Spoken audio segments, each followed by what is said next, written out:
Good morning. We're up to page 80 because we skipped a whole bunch of pages which were not relevant to this discourse in the Hemshech Tzadik Dalet 5694. It's all posted, the pages PDF at ayinbeis.com. Okay.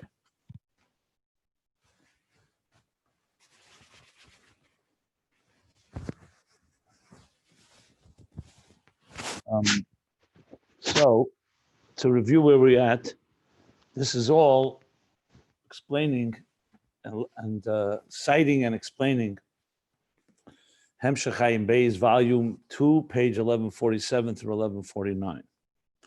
With the Frierdiker Rebbe, much additions, especially what we're going to learn now. Most of this is original from the Frierdiker Rebbe, but I'll point out which lines he's explaining. So right now we've moved in discussing the channel, the process, the creative process from the highest levels, from Atzmus, Yesh Amiti, all the way down to the bottom of the spectrum, the bottom of the product, from the producer to the product, the Yesh HaNivra. So we're talking about an Ayin Be'emtza, a channel of Oir. That is, B'chlolis is called the level of Oir, of energy, divine energy, that connects the two, which makes it into a structured system that we can understand the way God did it, and we can understand, we can relate to it, and it also reflects how we function. And finally, it helps us as stepping stones to retrace the steps and be able to connect, understand and feel and emote with and connect in a relationship with God, with the divine. So this has been the theme of the whole Ayin Beis, but especially now we're talking about the highest levels before the Tzimtzum, which means before anything actually happened. So creation has not happened yet. Obviously, this is all conceptual, not in actual time. But within the Eid Ein Sof, there's rumblings, so to speak, if you wish, stirrings that will be the root of all that will happen after the Tzimtzum originates from these levels. Now, as I explained many times, they're not really levels. They're just in our language, we're calling them that, because it's all within God's choice. But he's doing it in an organized way, so we have step by step, even within the Eid Ein Sof Lifnei Tzimtzum, which in general is completely seamless and shapeless. So relation to Atzmus, it has, you can call it levels, but Atzmus is completely beyond that. But in relation to after the Tzimtzum, everything before the Tzimtzum is called shapeless and actually called Eir HaKol Batzmusei, because all it is really a reflection of what Atzmus wishes. In addition, there's also the element that there, the focus is not about the specifics, as the focus is putting into place all the elements that are necessary to create an existence like ours. So it's not just happening post-Tzimtzum, it's happening even pre-Tzimtzum in the Metzias Nimtza, the existential reality of the Eid Ein Sof. And specifically now we're speaking about how the Rotzen, the levels of Rotzen, desire, the desire for existence evolves, beginning from a determination, as we learned in the last discourse, last mimer, we learned that determination, a heskim, and then turning into an actual pursuit, hatoya v'hamshacha, being drawn to the object of the desire. 2 stages. So now what we learned here, and these stages exist in the Eir, he says, Eir HaMispashit, because in Eir there's also 2 levels. There's the level that's Eir Atzmi, which is just a reflection of Atzmus without any gilui, no revelation, no transmission, no extension in any given way. That's called Eir HaKol Batzmusei, the Iker of Eir as it's encompassed in Atzmus, as I explained. And then there's Eir HaMispashit, which relatively speaking to that Eir is already identifying with and beginning to develop the Rotzen. And there come the gradations that he said, where the light can get subject to diminishment. And ultimately, remember, the Tzimtzum is going to affect the Eir. It's going to affect Eir, that the Eir should not fill the space that's being left for the independent consciousness of existence. So it's interesting. Based on this, you can surmise and conclude that the Atzmi, that Tzimtzum does not affect, because the Atzmi is not in any form of extension or revelation. Atzmi, all it is the reflection of Atzmos. So the Tzimtzum is going to affect the lower levels of which are subject to diminishment. I didn't mention this, but now I'm adding that, even though he doesn't say it explicitly here, but that's what it comes down to. That the lower levels of that are already relating to existence, they're subject to concealment to allow the existence to emerge. Using the analogy of building a home, or the analogy of creating art, or of the teacher. So in the building of a home, the levels that are now relating to and pursuing the active specific elements within the desire, they obviously are going to have to go through a concealment in order to allow the building to begin. The artist, once he's relating to his art, he now is going to have to mitzamtzim himself and just draw piece by piece by piece. But it doesn't impact his atzmi, which is just a reflection of his essence that is just beginning to manifest, is not impacted directly by what happens afterwards. Because all that is about the artist expressing himself. So our Atzmi reflects that Atzmus wants to express himself. The expression itself, once it begins to relate to existence, Hashayach La'elamis, what he calls Era Mispashit, that's where you can say it goes through levels and ultimately will go through a tzimtzum, which will conceal its presence, the Ratzon and all its details, and allow for the reality, the independent consciousness to arise and emerge. Okay, now in this new discourse in chapter 18 on page 80, we began learning, he said, everything we discussed till now was about two levels of desire. It says, b'derech klal, what he calls the power of desire, and mechus mitzius of the desire, which is being drawn and pursuing the object of the desire. Or it's called the concealed desire or the revealed desire. But aval b'derech prat, in specific, when you break it down, he says in binyan harotzen, in the structure of desire, from beginning, when it first is stimulated, when it first arises, till it's fulfilled, so it's a process, and that's the complete rotzen, from the beginning of the first glimmer of a desire emerging, to the conclusion when it's fulfilled. You could say that the rotzen actually comes into complete functionality, meaning it's pursuing. I don't know if he means the actual fulfillment of the desire, the building. I think he means here to the end of the rotzen, which means the rotzen doesn't just remain a determination. It comes to specific details. The step before the actual building or structure, that's shleimus harotzen. Yeah, that's what it means by pashtus. Hare yesh b'zeh three things. Yesh b'zeh gimel inyanim. So when you break it down, there's three. He calls it rotzen ha-klali, rotzen ha-prati, and rotzen ha-kodum. Simple translation: a general desire, all-encompassing one, a specific one, and rotzen ha-kodum means the prior desire, meaning the desire right before it comes into action. And he's going to explain what these three are. These three is spelled out in Ayin Beis. But now the Frierdiker Rebbe is going to go into basically almost 2 pages of his own explanation before he gets back to the Lashon, to the language, the exact language in Ayin Beis. Okay? Good. So we're going to learn it inside. I want to just say one more thing. What was I going to say? In relation to the question that was asked yesterday about whether all these levels come one from the next. Absolutely, because, as I said, God wants the interface to be as interconnected as possible. So he did not want to create 2 tracks. He didn't want to create Eir HaBligvul track and an Eir HaGvul, a Rotzen Klali and a Rotzen Prati. He wanted them to flow one into the next. That's why you see the Kav, the Igulim, Makif, Pnimi. They have different properties and they have different functions, but at the same time, they are always in Hiskalalus. They're always working with each other. So everything originates from the one before, and that's what allows the perfect interface.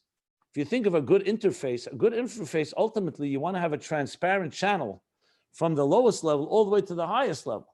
If anywhere there's a break, or anyway it suddenly changes tracks, you're not going to have a transparent and seamless interface. You're going to have these cracks. There's enough challenges as is, because infinite and finite and all existential, non-existential, but as much as possible, there is the process. The process includes that everything is working with each other in the best possible way. So the infinite possibilities of the artist will emerge one possibility. The infinite possibilities in turn emerge from the higher level that's beyond being an artist. So everything is progressively working, and that's a basic point that I've made I don't know how many times, because that's the whole foundation of all of this. Without that, God doesn't need all these levels. So the point being that it is necessary for it to work well. You want it to be a complete channel that even though we may be at the bottom of the chain, but the chain is connected link by link by link by link all the way to the highest levels. Sometimes you need a leap, but it's still in a progressive order throughout the whole process. Okay. So let's just read again from after saying Gimel Inyanim. I just said Ratzon HaKlali, Ratzon HaPrati, Ratzon HaKod. And now he's going to explain and go back to the language in Ayin Beis. So if you look at Ayin Beis, you'll only see Gimel Inyanim. You're not going to see the rest, because this is all the Frierdiker Rebbe's explanation till the bottom of page 82. Bottom of page 82, he goes back to the three levels. He's going to explain. The Beheskim and the level of determination, which we called earlier the first level of desire, Ratzon Koyach HaRatzon, or Ratzon HaNelam, or Machshava, the different languages used before. He says the Beheskim in the determination level, even though it's a Yerida, because it's not Atzmus, it's already a stimulated determination. As a matter of fact, it came after a Shakavatari even, a deliberation. So he says, even though it's a Yerida Sa'atzmus, a descent from the level of Atzmus, Liyes Mischabel Dover Zulose, because it's a determination for something other than itself. That's the determination. You're just not pursuing it. Excuse me. You're not pursuing it, but a determination has happened.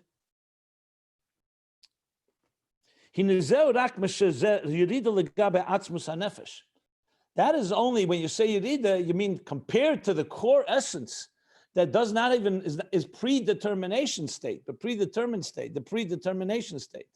There's no determination yet, no heskim. So that's a Yerida. Yes, the way the core essence is before there was a determination. So going back to the mashal, the example of a house, when the person gets stimulated and inspired, I now determine I want to build a home, I want to have a home. What about all the years before that? So that would be not. So this determination is a yerida, is a descent. Yerida here doesn't mean in a negative way. He means to say it's a step lower than the etzem mahus of the nefesh before there was this determination.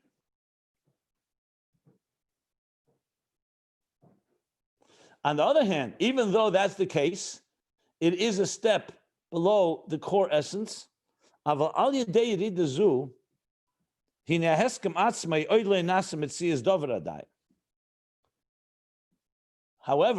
through this yerida, this does not mean the heskem determination has been turned into an actual entity.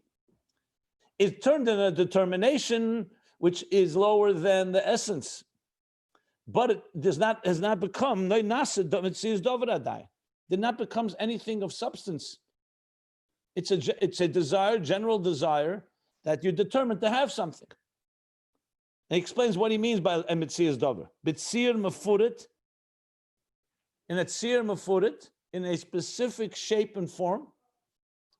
B'mechus mitziyusei. That's already the next level. Mechus mitziyusei, which would mean the desire that is taking on shape and form and beginning to actively pursue and being drawn to the thing. That is already, yes, it's Sir Mefurit. This desire, as we learned, is an interface between the etzem and the ispashtus, between the etzem and between the Ratzon Hagoli, that is actually the Muhus Mitzias of Ratzon that is being drawn to the object. So it's lower than the etzem, but it's not yet shaped and formed in any active way. So then what is it exactly? So he's going to analyze further, what is it? The Ein Ze'ela Mashenisava Mitzias Muhusei Bilvad. That's what we began discussing yesterday. I'm going to elaborate now. So now you suddenly see Muhus Mitzias Muhusei Bilvad. So this is only, this Ratzon, this determination is only, it's nothing but that what's happened is that the Muhus has now turned into a Mitzias. The Mitzias of the Muhus Bilvad. So he may explain it, he may not, I'm not sure. So let me just tell you what my understanding of this, and then we'll learn inside. And if he explains it, great. If you remember, we learned a while back that everything has 4 levels. First of all, it breaks into 2. Everything has a muhus and a mitzias. Mitzias is the actual existence of the object. Let's say the mitzias of this shulchan, the existence of this table, as it expresses itself and whatever it may be, its parameters of what defines a table. When you say what is the muhus of the table, you're not asking me whether there's a table in the room. You're asking me what is its personality. That means you want to know, like it's so-called its soul. What is its inner personality? Which means what is its deeper purpose? What is its essential function, essential nature, and so on. So that's muhus and that's mitzias. Muhus comes from the word mahu.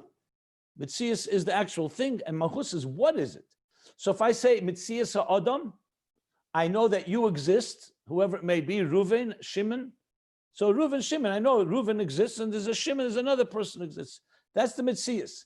If I become friendly with them, or I evaluate, and I start getting to know their personality, mahu, who are you? Not just what your name is and that you exist. What type of person are you? That is essentially asking mahu, what are you? And what are you made of? That's like understanding the personality. So just use an example. There are people you know, you just know they exist. Someone says to you for a shidduch, what kind of person is that? I don't know. I just know that I know they live on my block, but I don't know who it is. I don't know their personality. I don't know the family, etc. Once you start talking about personality, you're talking about the mahu. That's the basic Mehusa Mitzias. As a matter of fact, in Tafshin Aleph, I think I mentioned it, he says that Mitzias is the Gilui Hadovar, meaning as it manifests, and Mehus is the Hafla and the, what does he say, the Hafla? He has 2 words that he uses there. Forgot already what the 2 words are. I'll get back to you, but one is much more about its identity, not just its existence. Okay, so now this breaks down further into 2. In Mohus, there's a Mohus and a Mitzias, and in Mitzias, there's a Mohus and Mitzias. So this is a little more subtle. Let's start with Mitzias. So Mohus of Mitzias means not just that you know that it exists, you also know some parts of what is it comprised of. What I said before about Mohus, the truth is really Mohus of Mitzias. It's understanding the personality of the existent entity, but its mysteries can remain beyond us. It's easier to understand this actually. We're not talking about a table. Let's talk now about the artist. Mohusa Mitzias would be, Mitzias is the art. Mohusa Mitzias is analyzing the art and beginning to understand its deeper personality, what lies behind it. Now that may give you a taste in the artist, but not necessarily a lot. So Mitzias is a beautiful painting. I like it. It looks nice. It's hanging on my wall. Mohusa Mitzias would be a connoisseur or an expert, or even you. Begin to analyze and say, there's a deeper story behind this art. This beautiful scene you see, was a scene that happened the day after a big tragedy or a big storm, for example. You're starting to understand more the muhus of the Metzias. What's Metzias? What's muhus of muhus and Metzias of muhus? The other way around. The muhus of the painting, however, that I just said is the muhus of the actual art. What about the forces that created this art? The artist. So you can know that there's an existence of an artist. You may even meet him, but you don't know anything about him. So there you're now talking already about the muhus, the metzias of the muhus of the art. You're going into understanding not the art itself, but the metzias of the muhus of why this art came into being in the first place. And then there's muhus of muhus would be going all the way into the essence of the artist himself, where you get to know the artist in the fullest sense of the word, and you can understand why did he create this art and where he comes from and so on. That's just one example of four. So muhus muhus would be the essence of the artist, the identity of the artist. Metzias muhus is the existence of the artist. Muhus metzias is the deeper identity and personality of the art. And metzias metzias would be the art itself, its existence. Now, of course, all this is meant to understand godliness. That in godliness, we can work also over these four steps. You can see the existence of the universe. So you know there's an existence of God, but you don't know much about him. When you contemplate, you start realizing, 1 second, what is ruchnius, what's eir eliki, mamala kalam, you're starting identifying with eir as it manifests in existence, but it's the muhus of metzias. Then you get deeper and you start saying, but there's a metzias of the muhus, something God is beyond existence. But all I know is I know it's there. I don't know much about it. And muhus, as we learned much earlier, is something that's usually off limits, is already is something understanding the muhus of ruchnius, and beyond it is something we don't really relate to, even though we can believe that it's there. I'm not getting into now what we understand and what we don't. I'm just wanted to point out these four levels. So now, applying this to Ratzon, the same thing can be said. When there's an actual desire for a home, we're going from the bottom up. You have a desire, it breaks down into details. That is the metzias of Ratzon. It exists. What is its muhus? That is being drawn to, the soul is being drawn to the object of desire. That's the muhus of the metzias. You're not just saying, I want a home. It's an actual being drawn to it. That's its identity. It's not just the existence of, I want it. I don't mean determination, by the way. I mean just the bechein, like he said, the result of a ratzon. The result of it is that you want it, and you are actively pursuing it. But the muhus of the metzias is identifying actually what this ratzon is doing. It's pursuing and being drawn to the object. Then there is the other side of it. Where did this originate from? It originated from a determination that followed levels that are beyond determination. So if you talk about Eir Ein Sof, the second level of Ratzon I just mentioned has metzias and muhus metzias. That's being drawn to it. The higher level of Ratzon is metzias of the muhus. It's an act. It has become an actual determination. Where did it come from? From the muhus of the Eir, that is beyond even determination. So he's essentially saying there's the etzem, that's muhus, etzem ha'eir, I should say. Then there's metzias of muhus, that's the determination. Then will come the muhus of metzias, will be the pursuit, and metzias is the act of the resulting ratzon at the end of this process. That is how I would explain what he's saying right now. So, in this language, basically you could say the following, that the determination, the heskem, is a step beyond, lower than muhus, than the etzem, but it is not yet turned into a shape of any type of entity, and that's why he says, that the muhus of the nefesh has at least now turned into a determination. Okay. Vagam, and even though shekvar he stated v'huskem al zeh shedover kazeh roy litzes, he's not qualifying. Even though It was already, he said it, he was already inspired or stimulated. And huskam al zeh, and determined that this thing is worthy of being desired. Remember, that's the level of determination. So he's basically, and it's not a question, he's saying, so why are you saying that nothing came, that there's no dover ma? Why are you saying that there's no entity here? It's a full determination. We made it clear earlier that it's not ambiguous. It's not wishy-washy, maybe yes, maybe not. It's a full, absolute determination that this is worthy of being desired. So why is that not called more than Metzias HaMahus? Why is that not called a Metzias Dover Ma? And not a Metzias Dover. Why is that not a Metzias Dover? So he says, Harin is Boyer, page 81 on top. So he's responding. As I said, it's not a direct question, it's a Hagam. So he says, Harin is Boyer, however it was explained, that this level is called with the name thought. Remember we spoke about thought. Not only thought, he called it a cold thought, a detached thought. As he compared it to Seichel and Midas. Midas is actively engaged. The Meichin is aloof. It can make it for full determination, but it's beyond, remember, if you remember the example, says it's called Machshava. Va'afil rotzen hanelam. I thought we are talking about rotzen hanelam. Okay. Va'afil rotzen hanelam, and even the rotzen hanelam, the concealed desire, nikra machshava kara, called a cool or a cold thought, meaning cool and cold as in detached and removed from the object. It's a determination, but it's still not heated up and passionate and driven and drawn to the object. So it's nikra machshava kara bilvad. I'm not sure what the word afilu means. Does he mean that before, remember we had the discussion whether koyach harotzen and rotzen hanelam are the same thing or they're subtly different. And one line he made it very clear, the hainu, he said it's the same thing.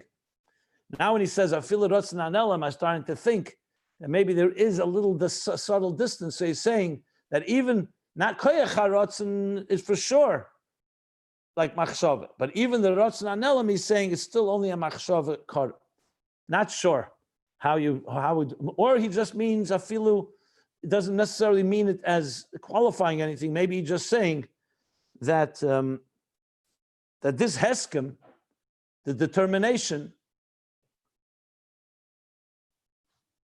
afilu rotzen hanela, meaning the heskem, is called machshava kara. Not sure how the afilu should be read. I'm just pointing that out. Yeah. It looks like it, because then he says, "U'mekolshkeim heskem, shelo yochel olav gam hanochas shem machshava kara." Okay, yeah, he is distinguishing here between the heskem and the rotzen hanelam. Till now, we did not have this distinction. The rotzen hanelam was the heskem. Okay, fine, so be it. He's adding a level that, remember, we kept talking about: is it oi? Is it just a different name? When you say koyach harotzen and the rotzen hanelam, now it appears to me, maybe koyach harotzen and rotzen hanelam are the same thing, and heskem is a little higher, not positive. But he's basically saying that rotzen hanelam means a concealed desire because it's not yet active rotzen. Remember rotzen from the word sinner, a channel. It's not a channel yet. It's not actively pursuing and being drawn to the object. So that's why it's called rotzen hanelam. It's concealed. As a rotzen, it's still concealed because it's not in that state of pursuit. Heskem, he's saying, is not even, you can't even call that, is called machshava, thought, and it's a cold and cool and cold thought, meaning detached. It says for sure heskem, which is the determination itself. So that would be higher than the rotzen hanelam. So maybe the determination, then comes a rotzen hanelam, and then a rotzen hagoli. I'm not positive. I'm just, as we're reading it, I'm just thinking what it means. But let's read, because the Havana, the understanding is clear. The levels I need to work out. So just bear with me. So, and for sure, the heskem, the determination, shelo yochel of gam hanochas shem machshava kara. On the determination that you can't even lo yochel, it's not chal, you can't apply to it.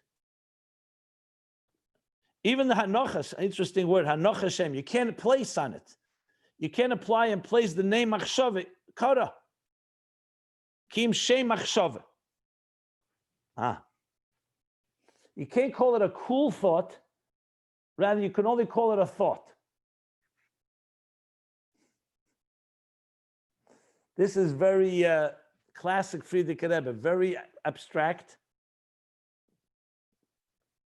and introducing new points into the themes he's been discussing. So here's what I would suggest. Let's not try to figure out every line. Let's read, because I see it's a whole package here.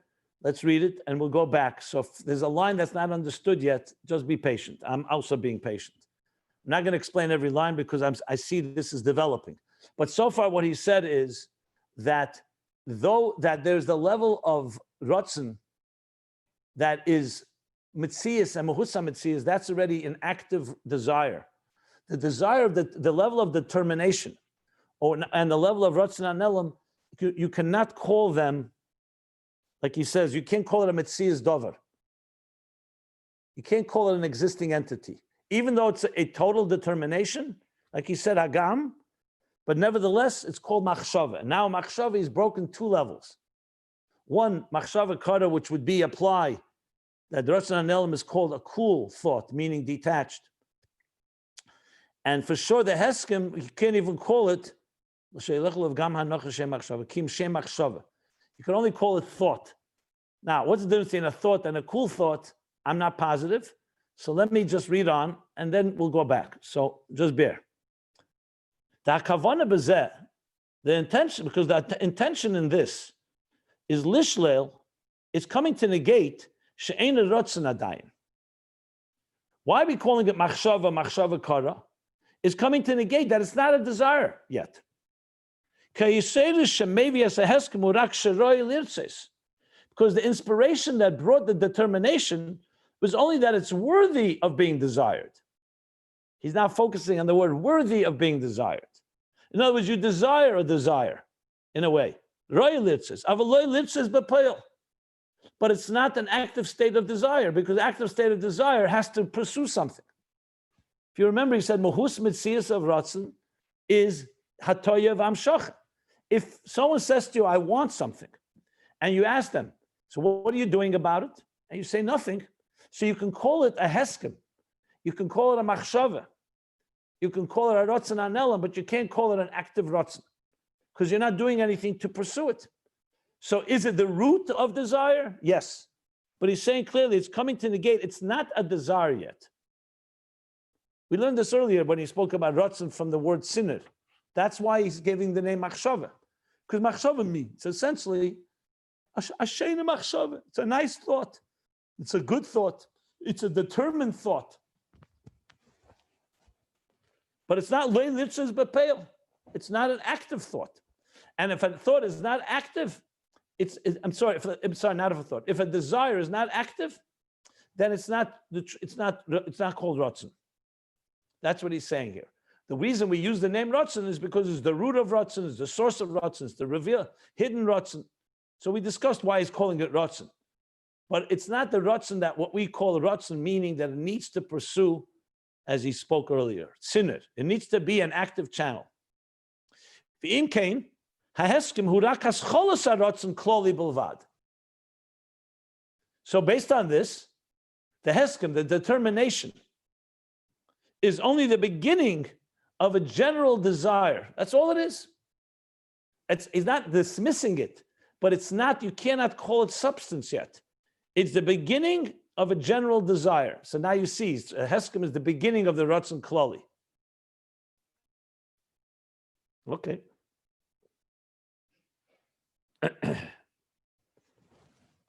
Va'achrei Heskim, and following this determination, bo hachlota shu sofa Ratzon Klali. Okay. I'm glad I said what I said, because he's now really dissecting it further. Saying now after the determination comes another level, comes the hachlota. Well, what's the difference between heskim ba hachlota? Let's say heskim is the determination, hachlota is the resolve. Maybe the other way around. Heskim is the resolve and hachlota is the determination. So sof harotzen klali.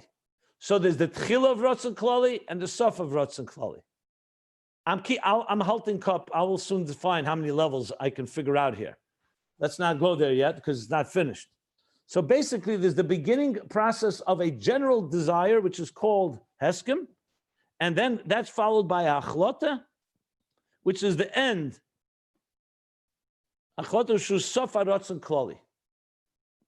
Now, how do we explain the difference between the two? I would also hold up with that because I want to read some more.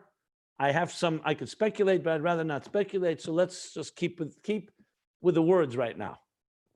V'tchilas rotzen prati. Now he's moving to the next level of rotzen.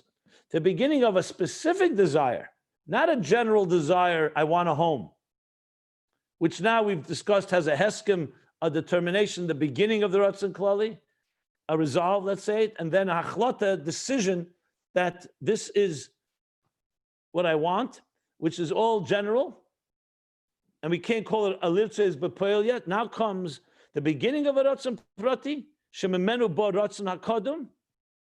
What's that? No, I didn't read it right. I'm sorry. It's the teichel is the same. Let me just read the sentence correctly. He says, "Va'achrei haheskim," after this resolve, bo ha'achlota comes the decision, shu sof harotzen klali, which is the decision, which is the end of the general desire, v'tchilas rotzen prati, shememenu bo rotzen hakodum, and is the beginning of the specific desire from which will come the third level, the rotzen kodum. Remember, the third is the rotzen that precedes the actual, I would say the actual, what? The actual creation or the actual active rotzen is rotzen kodum. I'm not sure. So rotzen kodum. Just give me a second. I want to see the Ayin Beis a moment. I need some reality check here. Understand where this is going.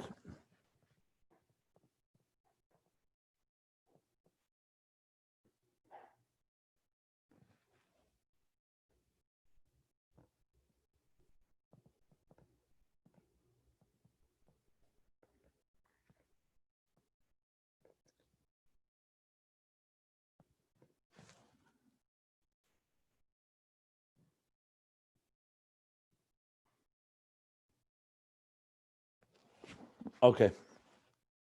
Yeah, kodum el agili. That's the word. This rotzen kodum is meaning the rotzen preceding the actual revealing of the desire to activate, to fulfill whatever it needs to fulfill. So in the rotzen so far, we've said the heskim determination is the beginning of the rotzen klali, and the rotzen prati, that from there will come the rotzen hakodum.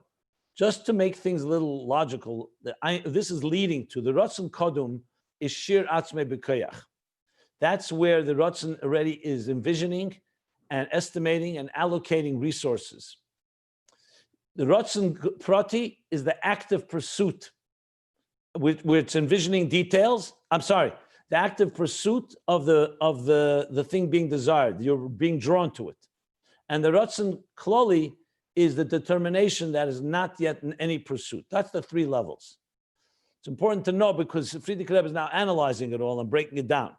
So basically what he said was the following so far. The Rotzen HaKloli, or what he called Rotzen Nelam, is still in a state of Heskim. So it's called Machshava or Machshava Kara. And it's not an active pursuit. So you can't call it Rotzen. You could only say royal litzitz, it's worthy of being desired. So basically, the determination, therefore, is you can only say is the beginning of a process that of the rotzen klali. It will then conclude. It goes like this. I'm saying it's only the beginning of the general desire of the determination. After that will come the achlota, which is the end of the determination, of the end of the rotzen klali, and then will come the beginning of the rotzen prati, and the rotzen, from which will come the rotzen hakodum.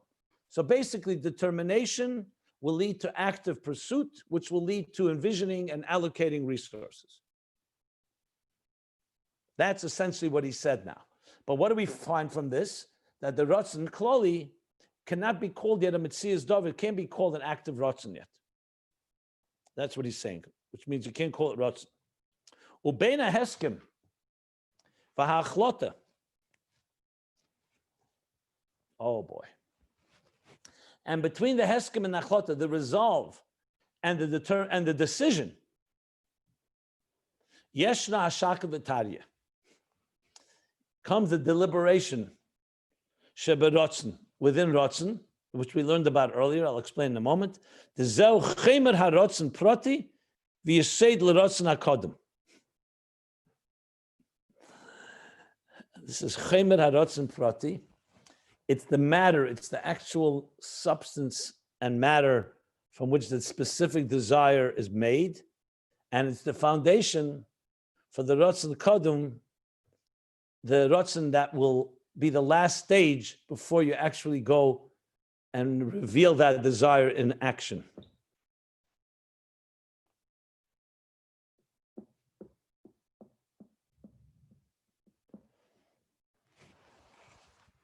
Okay. I still hesitate to explaining because I see there's plenty more to come here. But I'll just say the following. He's going to explain this. Let me just say what he's saying right now. He's adding a whole bunch of stages that we did not discuss in detail. It was mentioned, but let me tell you how I see it right now. Let's not talk about etzem ha'er. Er atzmi is beyond any stimulation, any desire. There comes a point where we'll use the mushal. I think I'll start with the mushal. So atzmus etzem hanefesh is beyond it all. Like he said, the keiches are klulim benefesh. That's atzmi. That's not in any active way. That's not revealed. Nothing is happening at that point. It just exists. It's there. It's reflecting the essence. Now comes a stage where the Eir is extending a desire. Ola b'ritzeinei. It arises in his desire. What does that mean? That now there's some conscious stimulation and inspiration has caused one to begin the process of I want a home. I want a home. Now, he's saying here clearly that Heskim is not the final determination. Heskim means a statement, I want a home, but now begins a shakavitaria, a deliberation. Whether this is something that's absolute, is it going to be an absolute determination, or it's just a stimulation? You want a home and maybe tomorrow it's going to go away, that desire. He's clearly stating that there's three levels. The Heskim, which I would now translate, not the determination. I would just translate more like the resolve to want a home, but it's not, we don't know yet whether this is going to be a permanent determined state. So he says, therefore, between the Heskim and the Achlota comes a shakavitari, a deliberation, not in Seichel. Remember, he spoke, the deliberation in Seichel is a logical one, the one where he talked about Bina. Where you go back and forth to see if it's a true idea, whether, and so on. I'm referring now back to page, just in case you want to see it.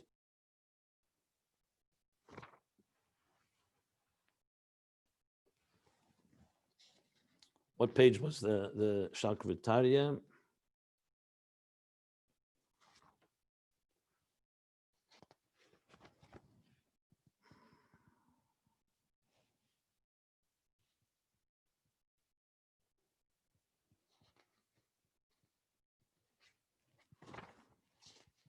I believe it's page, no, where is it?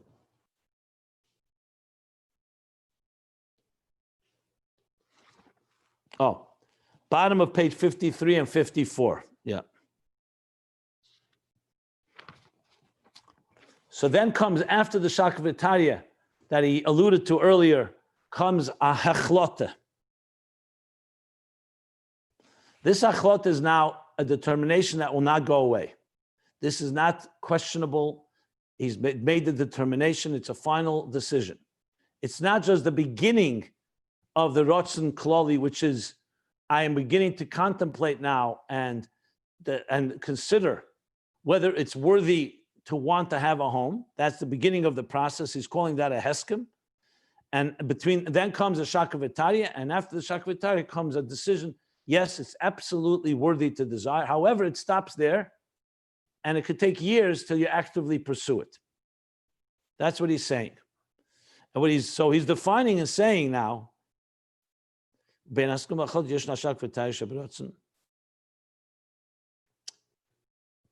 He's adding now that the shakavitaria, which means weighing back and forth and deliberating whether it's worthy to desire, that will become essentially the substance from which will emerge the Ratzon Prati. Because remember, after the Shakavitaya will come Achlota. But that's still not the pursuit. He says the pursuit, which means that the specific desire of what exactly you want, and the foundation for allocating the resources and envisioning it is made up of the Shakavitaya. So in other words, I assume that the Shakavitaya, therefore, I'm not clear what it means, because I thought the Shakavitaya, the deliberation, was to determine whether you really want it or not. What does it have to do with the specifics and the pursuit of it and the allocation of resources? So I again hold up until we read further and see what he's going to say now. So you see there's a lot of unclarity here so far.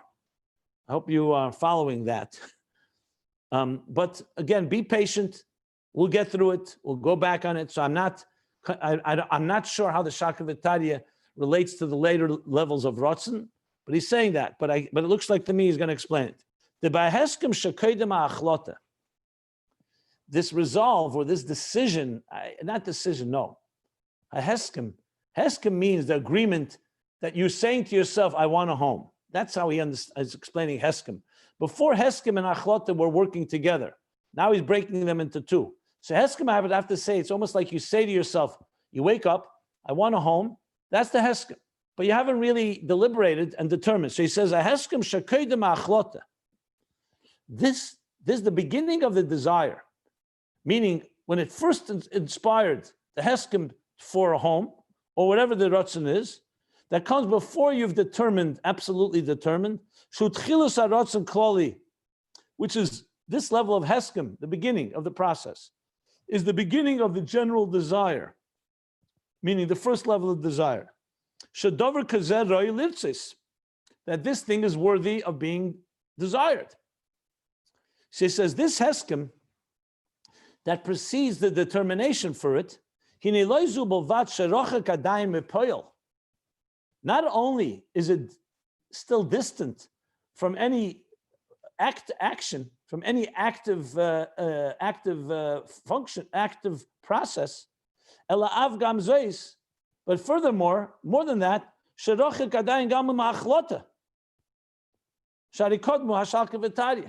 it's also very distant from even determination, an absolute determination, because it precedes the Shakavitari. You didn't deliberate on it.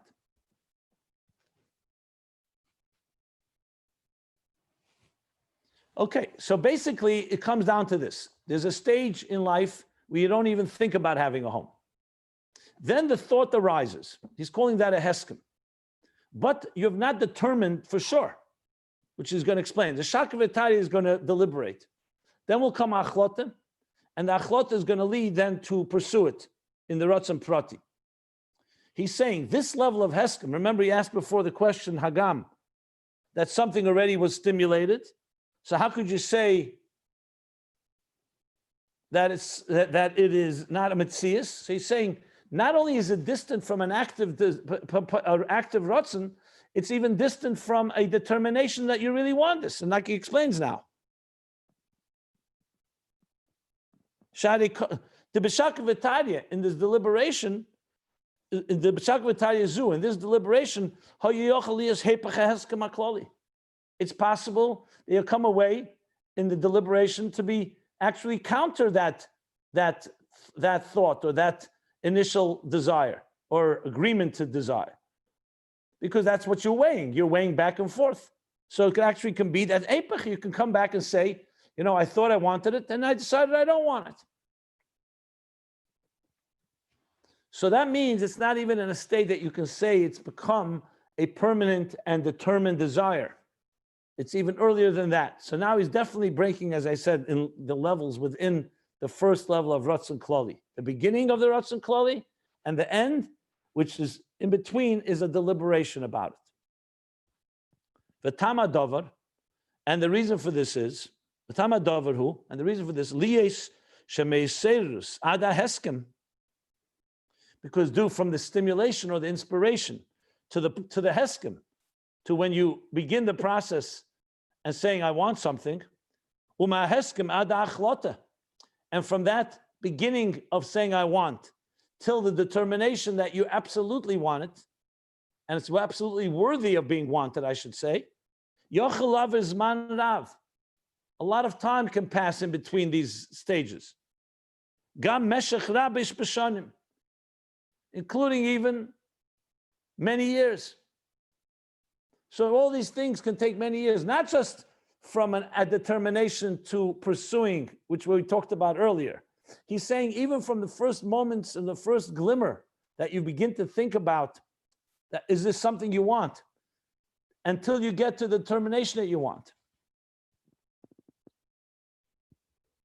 So first of all, from the inspiration till you say that's what I think I may want, and from that to determining you absolutely want, that can take a lot of time, many years even. L'chein, and therefore, hine av gam kasher huskem benafshe, shedover kazer royal litzes. So therefore, also when his soul, his spirit, has made a decision, not a final determination, a decision that this thing is worthy to want, meaning it's worthy to explore to want, which is this thing, let's say the home. Hine baskama zu harei ikar hu masha nefesh yotza mahafshatosa. Wow. Okay, what's that? Let me read it slower. So he's going to say now, all that's happened is not there's been any determination. There's been movement, but no determination. So he's saying the only thing the haskama has done, the primary thing is that the nefesh, the essential soul, has gone away, has moved from its abstract and removed state, and from negating any form of manifestation. That's what he's saying now. So what this Heskim has done, the first stage in beginning the process of wanting to desire something, he says this Haskom is all you have is really what's happened is what the Nefesh Yotza has now left, has been like, it's left its essential inner core state. Mafshatosa, I'll repeat it again. Mafshatosa means removed from, undressed from, beyond, umishlilosa hakedemis, from its previous state where everything was, where it was beyond every form, even a heskim wasn't there, even the beginning of a stimulation, of an inspiration. In that state, in that prior state, before the heskim, before this beginning of the process, the soul was completely removed from anything beyond itself. There was not even a consideration of something else. Here it's a consideration, at least, of building a home or a ratzon for another, for something else outside. There, the etzem nefesh, completely self-contained and removed from everything. From another thing, this chaber law, to connect with it. Ubaskama, so what happened? The askama, which came due to some stimulation or inspiration, Vaskama zun, nase yiride memuhus nafshe, goes back to the words he used in the last page. That a yiride is caused from the essence and core of the soul, l'schaber l'dovel zulosa, to consider. He's not saying the word consider, but basically he's saying that you've now moved the consideration of connecting, attaching with another, basically to have a relationship with something. In the mashal of the home, it's the haskim that begins the process. Do I want a home or not?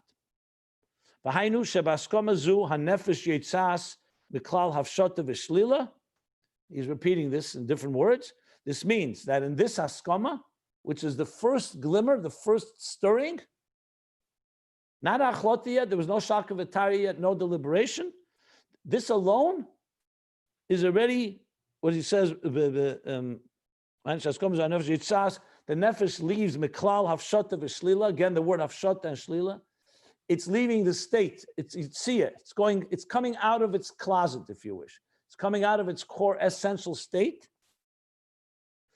Hafshata means removed. Shlila means negate.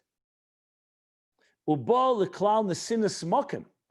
And it's coming now to a state that there's room for. There's a possibility, a consideration. Sinas mokim. Not that it's actually there yet. It's giving space.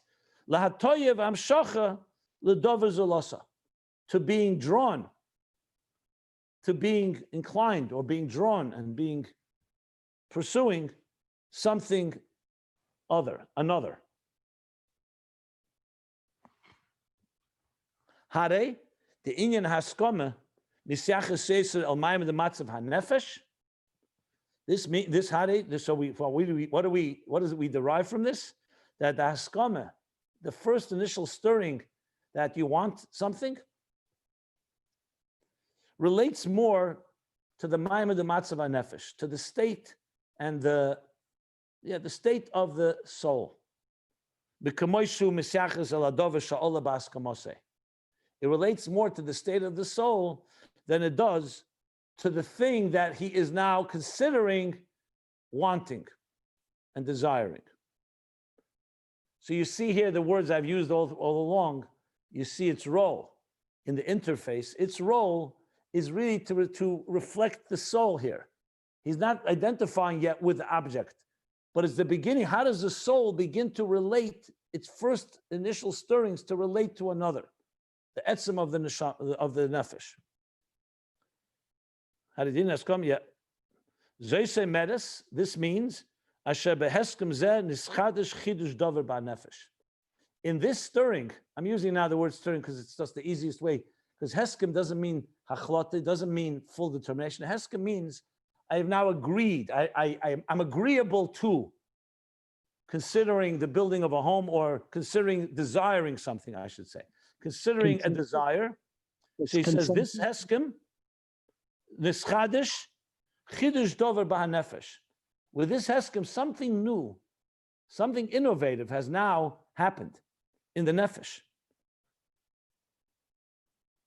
So something new has happened. What new has happened? That the nefesh is considering relating to something beyond itself. Avol. Mom is explaining, this whole page is explaining the bottom of last page. But nothing was actually created. It's only a consideration.